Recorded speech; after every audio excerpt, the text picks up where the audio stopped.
Assalamualaikum warahmatullahi wabarakatuh. Perkenalkan, saya Sastra Murni, calon guru penggerak Angkatan 6 dari SMK Negeri 1 Kota Tangerang Selatan. Pada video kali ini saya akan memaparkan demonstrasi kontekstual modul 1.4 tentang segitiga restitusi. Segitiga restitusi merupakan strategi yang dapat dilakukan sebagai proses menciptakan kondisi menuntun murid untuk memperbaiki kesalahan yang mereka lakukan. Dengan menerapkan segitiga restitusi, murid diharapkan bisa kembali ke kelompok mereka yang telah memiliki karakter yang kuat untuk memperbaiki kesalahannya. Dalam segitiga restitusi terdapat 3 tahapan. Langkah 1, menstabilkan identitas. Langkah 2, memvalidasi tindakan. Langkah 3, menanyakan keyakinan. Skenario kasus 1. Pagi itu saya mengajar di kelas 10 PM1. Sesampainya di kelas, saya melihat kelas dalam kondisi kotor. Sampah berserakan di mana-mana. Di selasar kelas, di sudut ruangan, bahkan di depan sekitar tempat duduk guru. Saya mulai berpikir sejenak dan bertanya kepada seluruh siswa. Apakah mereka nyaman belajar dengan kondisi kelas yang kotor? Secara serentak mereka menjawab, tidak. Kemudian saya juga bertanya kepada anak-anak, apakah yang seharusnya dilakukan supaya kelas bersih sesuai dengan keyakinan kelas?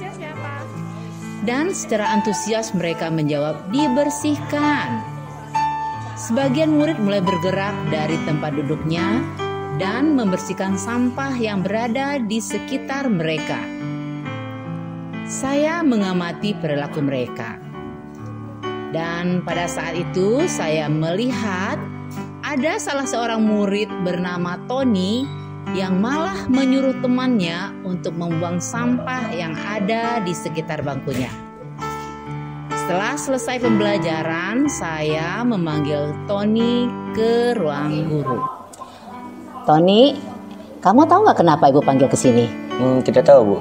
Nah, tadi ibu lihat kamu tidak ikut bantu temanmu bersih-bersih di kelas. Kira-kira kenapa ya? Malas, Bu. Malas? Kenapa malas? Ya malas aja, Bu. Oh gitu ya. Ibu paham bahwa kita semua tidak suka kondisi kelas yang kotor. Nah, apalagi disuruh nyapu dan bersih-bersih. Sementara tugas kamu harus belajar. Bener, Bu. Jadi biarin aja kan, Bu? Oh gitu. Nah, Tony, berapa kali ibu sering lihat kamu juga buang sampah sembarangan dan bahkan nyuruh teman kamu untuk membuang sampahmu. Nah, boleh ibu tahu kenapa alasannya? Ya udah biasa, Bu, di rumah juga begitu, Bu. Bahkan orang tua nggak menegur sama sekali. Di rumah juga kan ada Mbak yang buat bersihin. Di sini juga kan ada Om yang buat bersih-bersih. Jadi kamu merasa itu bukan tanggung jawab kamu, Tony? Iya, Bu, ke sekolah kan cuma buat belajar, bukan buat beres-beres. Ya, ibu ngerti jika kamu menganggap tugas utamamu di sekolah ada belajar.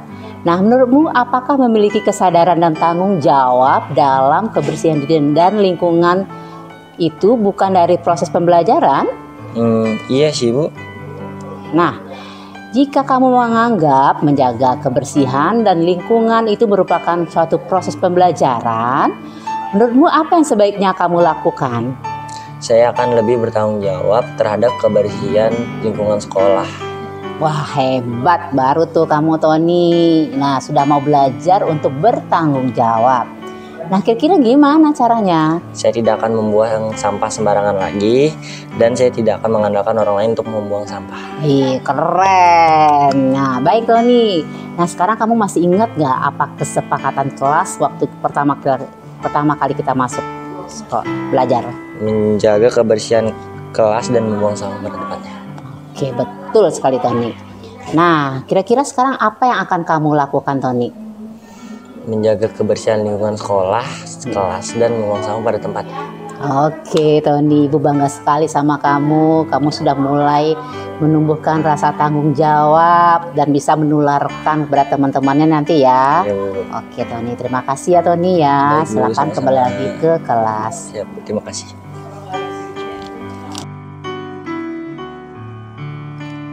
Skenario kasus kedua. Pagi itu sekitar jam 7.15 ada beberapa siswa terlambat datang sekolah. Padahal pada tata tertib sekolah sudah dijelaskan kalau masuk sekolah jam 7.00. Seperti biasa, guru piket menahan anak-anak tersebut dan mengumpulkannya. Mereka diminta keterangan atau informasi tentang faktor keterlambatannya. Sebut saja Faisal, salah satu siswa yang terlambat dalam kasus ini. Saya sebagai wali kelasnya mendapat laporan tentang keterlambatan Faisal. Sebagai wali kelas, saya menindaklanjuti dengan memanggil Faisal ke ruangan saya. Berikut dialognya. Faisal, kamu tahu nggak kenapa dipanggil ke sini? Tidak tahu. Nah, Faisal tadi sampai sekolahnya jam berapa? Jam 7.15. Sekolah kita masuknya jam berapa? Tapi kamu datangnya terlambat ya? Kalau menurut kamu terlambat itu baik atau tidak? Nah, setiap manusia pasti melakukan kesalahan, termasuk ibu ya. Ibu pernah datang terlambat saat latihan sekarang. Nah, tapi di sini ibu tidak mau mencari kesalahan, tapi mencari solusi buat Faisal. Oke? Nah, Faisal pasti punya alasan ya kenapa tadi datang terlambat di sini. Coba ceritakan sama ibu apa penyebabnya. Karena sebenarnya kemalaman. Kemalaman. Kenapa nak? Belajar atau main game? Tadi tidak main game. Oh, begitu. Karena tidurnya malam, jadinya kesiangan. Nah, Faisal masih ingat nggak apa kesepakatan kita waktu itu? Coba ingat apa itu? Sebenarnya tepat waktu. Sekarang apa yang harus Faisal lakukan? Sebenarnya tepat waktu. Udah lebih awal ya, kurangin main gamenya ya. Jadi, dan sebenarnya pasang alarm juga, ya Faisal ya. Berarti kapan harus memulainya Faisal? Mulai hari ini saya Nah, berarti mulai hari ini kamu akan melakukan perbuatan itu ya.